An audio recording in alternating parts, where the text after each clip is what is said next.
C'est sur présentation du ministre de l'Intérieur que le Conseil des ministres de ce mercredi 29 juin 2022 a entériné le projet de décret portant organisation, attribution et fonctionnement du Conseil supérieur des forces de police nationale.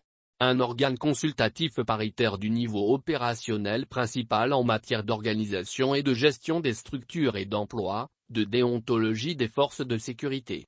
Dans le souci de trouver une solution pérenne au phénomène de racket et de comportement déviant de la part des Pandores du Gabon, le ministre de l'Intérieur, Lambert Noël Mata a présenté le projet de décret portant création du Conseil supérieur des forces de police. Un organe compétent pour réglementer les activités dans les rangs des forces de l'ordre. Le présent projet de décret définit le cadre d'intervention du Conseil supérieur des forces de police nationale.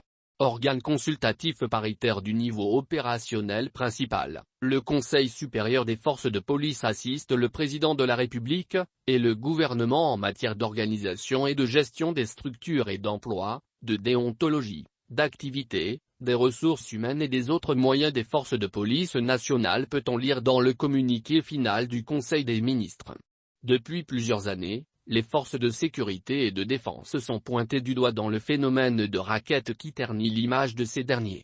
Des accusations par lesquelles le ministre de l'Intérieur a déjà pris des mesures telles que le port d'un gilet d'identification et des sanctions envers les auteurs de tels agissements. Des mesures peu dissuasives au vu de la continuité d'attitudes peu orthodoxes de la part des Pandores.